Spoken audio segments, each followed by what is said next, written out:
한 주간 화제 국제 이슈 그 이면을 들여다봅니다. 세계는 지금 국제 문제 전문가 서정식 선생과 함께하겠습니다. 어서 오세요. 안녕하십니까? 네, 다니엘 오르테가 니카라구아 대통령이 지난 19일에 더 이상 선거는 없다 이렇게 못을 박았습니다. 대놓고 독재를 선언한 셈인데 이렇게 공공연하게 독재를 선언한 사례는 세계적으로 드문 일 아닌가요? 그렇습니다. 뭐 거의 없습니다. 네. 예, 먼저 이 니카라구아가 이제 어딘지 네. 좀 살펴봐야 되는데 네. 약간 아시는 분들도 좀 헷갈리실 거예요. 네. 그 미국 남쪽이 멕시코죠. 네. 그다음 멕시코와 남미 대륙을 잇는 그 좁은 땅에 고만고만한 나라들이 쭈르륵 있습니다. 네. 그 과테말라, 그다음에 온두라스와 엘살바도르가 나란히 있고요. 네. 그 밑에 니카라구아가 있어요. 그다음 코스타리카, 파나마 네. 넘어가면 남미 대륙. 오. 그러니까 그 기둥의 딱 중간에 있는 나라입니다.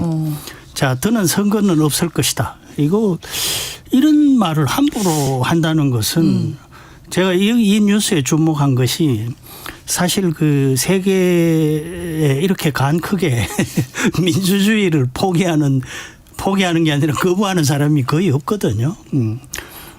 그래서 왜 그럼 선거를 안 한다고 하느냐 봤더니 뭐 이런 말을 했어요. 야당 인사들이 선거에서 음모를 꾸미고 정당을 조직할 방법을 모색하고 있다. 정당 조직하는 거야 당연한 것 아니겠습니까? 그런데 선거를 안 하겠다니. 그래서 이제 선거를 안 하면 당연히 국회가 존재하기 어렵겠죠. 그렇죠. 그래서 국회를 해산하고 통치 기간을 10년 연장하는 방안을 검토 중이다. 뭐 이런 이야기가 나오는데 네. 당연히 이제 국제사회에서는 뭐 여기에 대해서 비판이 막 나오고요. 미국에서도 이제 마코 루비오 국방장관이 성명을 통해서 반대를 했습니다.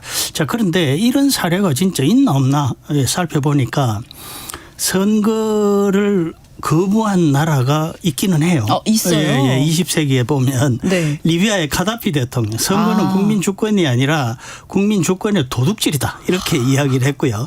캄보디아의 그 유명한 khmer rouge 선거는 계급 사회의 잔재다. 아프가니스탄에 지금 정권을 잡고 있는 탈레반 여기는 뭐 이해가 돼요. 왜냐하면 이슬람 원리주의니까 주권은 국민에게 있는 게 아니라 알라에게 있다.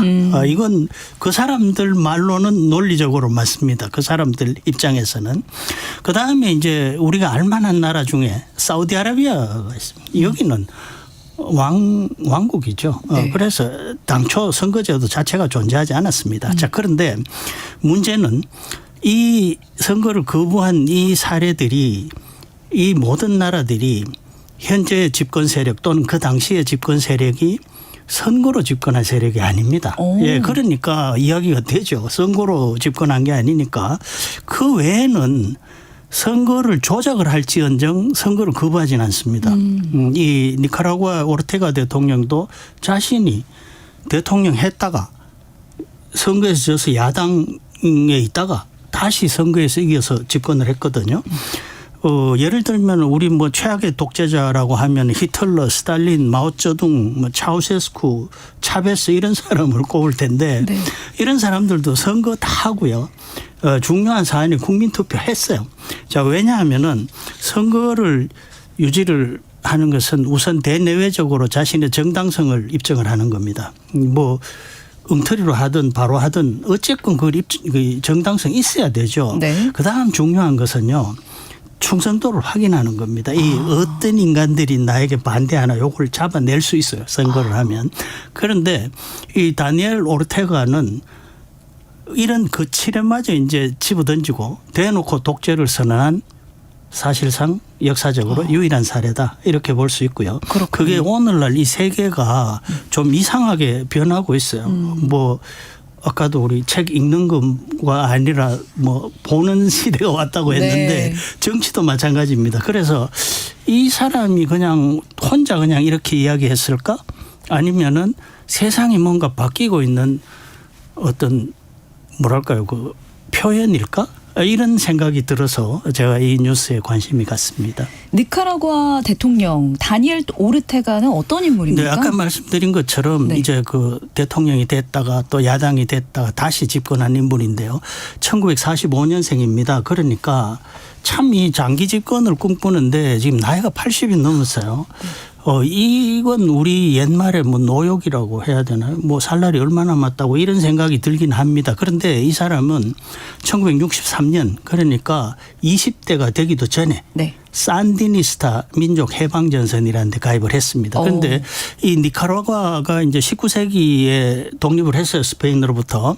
그런데 그 후에 이제 막 좀 복잡했어요. 뭐 내란도 있고 여러 가지가 있었는데 이 소모사라는 가문이 중간에 이제 집권을 했어요. 1936년에. 그리고 무려 1979년까지 집권을 했습니다. 그 독재에 저항한 것이 산디니스타 해방전선인데 민족 해방전선인데요. 이 산디니스타라는 이름이 그럼 산디니스타가 도대체 뭐냐? 이 산디노라는 소모사 가문의 독재 때 거기에 저항하던 사람의 이름입니다. 산디노가. 네. 그 사람을 추종하는 집단이죠. 그래서 이 이념을 간단하게 정리를 하면 반제국주의 그러니까 반미 반소모사죠. 그다음 거기에 그러니까 반제국주의 더하기 사회주의 더하기 해방신학, 남미의 해방신학, 가난한 자들을 위한 사회주의 이렇게 해서 그 핵심 가치를 토지개혁, 빈부격차 해소, 국유화, 노동자 권리 강화, 문맹 퇴치. 그러니까 꽤 괜찮은 이념입니다. 그대로 가면. 거기에 이 20대 때부터 20대가 되기 전에 투신을 해서 결국 최고 지도자가 되고 1979년에 소모사 독재 정권을 쫓아내고 자기가 이제 지도자가 된 거죠. 그런데 선거를 했다가 이 대통령 처음으로 대통령이 됐다가 또 1990년에 다시 패배를 해서 야당이 됐어요. 그랬다가 이제 2000년대 들어서 다시 이 집권을 해서 지금 4기째 중간에 뭐 개헌도 하고 계속 이래서 자기 이제 장기 집권 길을 뚫어놓고 4기째 지금 하고 있는데 마지막에는요 개헌을 해서 작년에 개헌을 했습니다. 네. 자기 아내를 공동 대통령으로 삼고요. 대통령 그 임기도 늘렸어요. 5년에서 6년으로 이렇게 이제 어떻게 보면 뭔가 영구 집권 자신이 뭐 이 육체적인 생명이 다하더라도 아내가 대신하고 그다음에 그래서 과거에 소모사 정권이 40여 년 동안 대를 이으면서 했던 것과 똑같은 짓을 지금 하고 있는 겁니다. 그래서 지금 이제 하는 게 권력을 집중시키고 야당을 탄압하고 언론을 통제하고 시민단체를 해산시키고 반대 후보 유력한 후보가 있으면 다 잡아들이는 그야말로 독재 5종 세트를 지금 막 마구 구사하고 있는 그런 상황입니다. 네, 진짜 정말 대놓고 독재를 선언한 셈인데 이런 상황이라면 최근에 남미의 영향력을 넓혀가고 있는 미국, 특히 트럼프 대통령이 가만히 있지는 않을 것 같거든요. 그렇습니다. 이 트럼프 대통령이 뭐라고 했냐면은 중남미 폭정 트로이카라고 했어요. 그러니까 트로이카라는 게 삼두마차 아닙니까? 네. 세 나라를 말하는 거죠. 폭정. 쿠바, 베네수엘라, 니카라과입니다. 그리고 지금 현재 중남미는 블루타이드라고 해서 트럼프 대통령을 추종하는 세력들이 대거 정권을 잡고 있어요. 자, 이런 상황에서 이렇게 지금 하면 이건 소위 우리식으로 말하면 매를 벌고 있는 거죠. 언젠가 트럼프 대통령이 손을 쓸 것 같다. 자, 그런데 문제는 이란에 지금 미국이 공격을 하죠. 베네수엘라 지금 손을 봤죠. 그런데 그 두 나라는 뭡니까? 두 나라 다 석유가 있어요. 그런데 니카라과는 석유가 없습니다. 이게 하나 차이예요. 그래서 지금 이란에 발도 묶여 있고 그런 상황에서 본다면은 뭐 당장 손을 쓸 것 같지는 않은데 언젠가는 손을 쓰지 않겠나 이렇게 생각이 됩니다. 네, 상황을 조금 더 지켜봐야 될 것 같습니다. 세계는 지금 국제 문제 전문가 서정식 선생과 함께했습니다. 오늘 고맙습니다. 고맙습니다.